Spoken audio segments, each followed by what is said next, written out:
Star Nation, sa ating weather update, naglandfall na nga po ang Tropical Storm Maymay sa bayan po ng Magsingal, Ilocos Sur.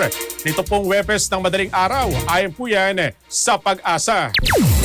Naglayga po ng bagyo ang hanging aabot sa 65 kilometers per hour. Malapit po yan sa gitna at pagbugsong hanggang 110 kilometers kada oras habang kumikilos sa pagpasilangan sa bilis na 10 kilometro kada oras. Baday po sa datos ng State Weather Bureau, inaasang hihina ng ang bagyong Maymay at magiging tropical depression po yan ngayong umaga habang tumatawid po sa kalupaan bago tuluyang maging low pressure area pagsapit po yan ng hapon o gabi. Posible rin pong umanong mas maagang humina ang bagyo dahil nga po sa epekto ng mabundok na lugar sa Luzon.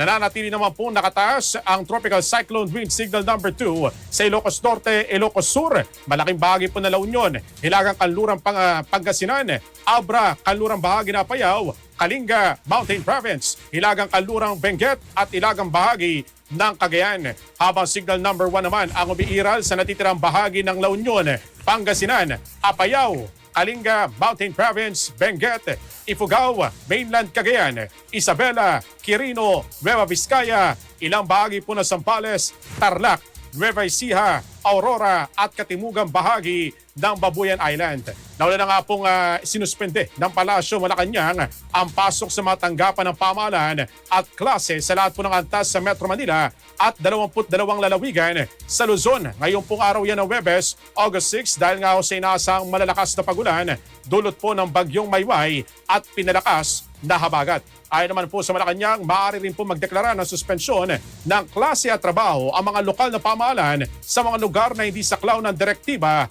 alinsunod sa umiiral na batas at mga regulasyon.